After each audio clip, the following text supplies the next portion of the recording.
नमस्कार दोस्तों, मैं हूं अभिनय और आप सभी का वेलकम करता हूं स्टडीएन पे।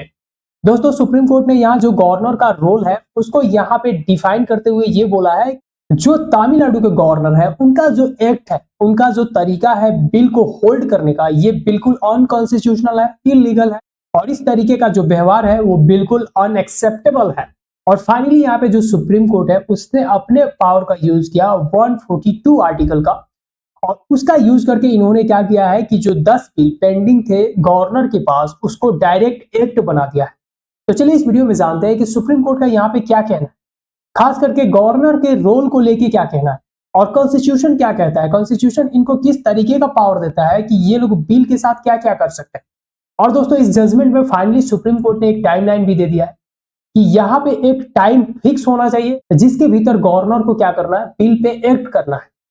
तो आप यहाँ पे पढ़ सकते हैं कि Supreme Court slams Tamil Nadu governor for sitting over bills. जी हाँ दोस्तों, यहाँ पे 10 बिल्स, उसमें से बहुत सारे ऐसे बिल थे जो 2020 से है, मतलब 2020 से बिल अभी तक पास नहीं हुआ है। इससे आपको अंदाजा लग गया कि किस तरीके से बीजेपी वर्सेस तमिलनाडु की जो गवर्नमेंट है अपने में लड़ते रहते हैं। देखिए, मैं मानता हूं कि सेंट्रल गवर्नमेंट के पास अधिकार होता है जो भी कानून बनाने का, लेकिन जो भी सेंट्रल गवर्नमेंट कानून बनाता है वो पूरे देश को नजर में रख के बनाता है, लेकिन जो स्टेट होते हैं वो एरिया स्पेसिफिक बिल बनाते हैं। एरिया स्पेसिफिक का मतलब ये होता है कि पार्टिकुलर स्टेट में किस नियम किस कानून का आवश्यकता है वो स्टेट को पता होता है। और यहाँ पे गवर्नर अगर 4-4 साल तक बिल को एसेंट ही नहीं देता है तो इससे आप सोच सकते हैं कि वो जो गवर्नर है वो किसके लिए काम कर रहा है। वो बिल्कुल सेंट्रल गवर्नमेंट में जो पार्टी है उसके लिए काम कर रहा है। और इसी बात को लेके यहाँ पे जो सुप्रीम कोर्ट है वो नाराज है। और फाइनली यहाँ पे दोस्तों सुप्रीम कोर्ट ने आर्टिकल 142 का यूज किया, और इस आर्टिकल का यूज करके उन्होंने जो भी ये जो 10 बिल पेंडिंग थे बिफोर द गवर्नर उसको डायरेक्ट इन्होंने एक्ट बना दिया। जी हाँ दोस्तों, और सुप्रीम कोर्ट के पास पावर होता है under article 142 to do complete justice. अगर इन द केस जहां पे लेजिस्लेचर एग्जीक्यूटिव फेल हो जाते हैं वहां पे सुप्रीम कोर्ट को इस तरीके से पावर दिया गया है कि वहां पे वो क्या कर सकता है, कंप्लीट जस्टिस कर सकता है। तो दोस्तों आपको यहाँ पे समझना होगा कि ये तमिलनाडु के लिए ही केस नहीं है। मतलब भारत में आप देखें जितने सारे राज्य हैं जहां जहां पे बीजेपी का गवर्नमेंट नहीं है वहां वहां पे ये इशू अराइज होते रहता है। और ये मैं पार्टिकुलरली बीजेपी को टारगेट नहीं कर रहा हूं। अगर बीजेपी की जगह पे कांग्रेस का यहाँ पे गवर्नमेंट होता और वो अगर यहाँ पे गवर्नमेंट होते और फिर अगर स्टेट में अगर आप देखें वहां पे अगर बीजेपी की गवर्नमेंट होती फिर भी ये जो टसल होता है एक दूसरे में वो कंटिन्यू होता है, क्योंकि आपको समझना पड़ेगा कि ये दोनों जो पार्टियां हैं ये बिल्कुल अपोजिट होती है, लेफ्ट वर्सेस राइट होती है। मतलब ये है कि इनका जो आइडियालॉजी है बिल्कुल डिफरेंट है। और आइडियालॉजिकल लेवल पे अगर आप एक पन्ने पे नहीं है तो उसमें कंफ्लिक्ट क्रिएट होना बहुत ही आम बात होता है। लेकिन यहाँ पे जो गवर्नर होता है वो एक हाईएस्ट पोस्ट होता है, मतलब अगर कॉन्स्टिट्यूशन में देखें तो एक बहुत बड़ा पद माना जाता है। तो गवर्नर को इस तरीके से मतलब किसी पार्टिकुलर पॉलिटिकल पार्टी को फेवर करने के चक्कर में इस तरीके से अनकॉन्स्टिट्यूशनल व्यवहार करना ये बिल्कुल अनएक्सेप्टेबल है। और इसी बात पे यहाँ पे सुप्रीम कोर्ट के जो जजेस थे उन्होंने आर्टिकल 200 का जिक्र किया और यहाँ पे क्लियरली बताया कि जो आर्टिकल 200 में दिया गया पावर है गवर्नर को वो 3 ऑप्शंस दिया गया। मतलब यह है कि अगर स्टेट लेजिस्लेचर कोई भी बिल पास कर देता है तो वो बिल कहाँ पे जाता है, गवर्नर के पास जाता है।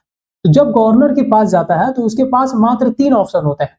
पहला ऑप्शन ये होता है कि वो आराम से क्या करेगा, अपना एसेंट दे देगा, मतलब वहां पे साइन कर देगा और वो एक्ट बन जाएगा। दूसरा होता है कि विथ होल्ड एसेट, वो अपना एसेट कुछ समय के लिए विथ होल्ड करता है। एंड थर्ड में होता है कि वो क्या करेगा, बिल को रिजर्व करेगा प्रेसिडेंट के लिए। और ये जो तीनों ऑप्शन दिया गया है ये बिल्कुल इक्विवेलेंट नहीं है एब्सोल्यूट वेटो और पॉकेट वेटो का। मतलब ये है कि गवर्नर के पास नहीं होता है ये पावर पॉकेट वेटो वाला कि पॉकेट में बिल को रख लिए अनलिमिटेड पीरियड ऑफ टाइम के लिए। ये सिर्फ और सिर्फ राष्ट्रपति के पास होता है, ना कि गवर्नर के पास होता है। ये मेरा नहीं कहना है, ये सुप्रीम कोर्ट के जजेस का कहना है। और इन्होंने इस मुद्दा को देखते हुए एक टाइमलाइन भी फिक्स कर दिया। फॉर द फर्स्ट टाइम एक टाइमलाइन दिया गया।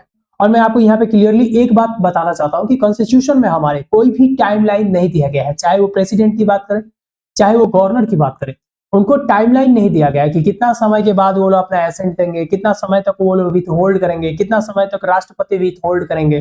ये कोई भी टाइमलाइन नहीं दिया गया है और इसी लूप होल का यूज किया जाता है गवर्नर्स के द्वारा to appease the political party.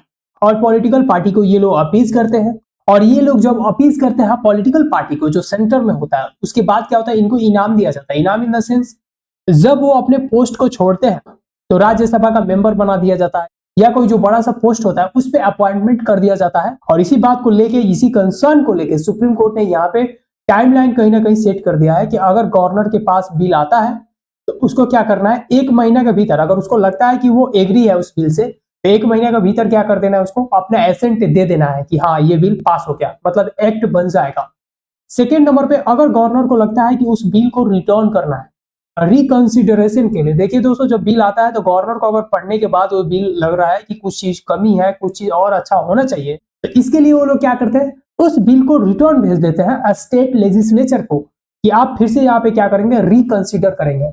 तो फिर यहाँ पे क्या होता है कि लेजिस्लेचर उसको पास करता है, उसको मन करेगा तो उसमें चेंजेस करेगा, नहीं मन करेगा तो चेंजेस नहीं करेगा। तो ये जो पूरा प्रोसेस है ये 3 महीना के भीतर हो जाना चाहिए, इससे ज्यादा नहीं होना चाहिए।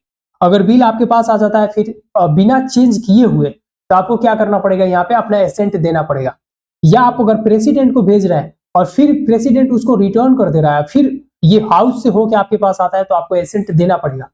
और फाइनली यहाँ पे थर्ड नंबर पे ये बोल दिया गया है कि प्रेसिडेंट का भी जो प्रोसेस है कि आप जो बिल भेजते हैं प्रेसिडेंट को, ये भी एक टाइम लिमिट होना चाहिए कि 3 महीना के भीतर ये सारे जो आपके काम है वो हो जाने चाहिए।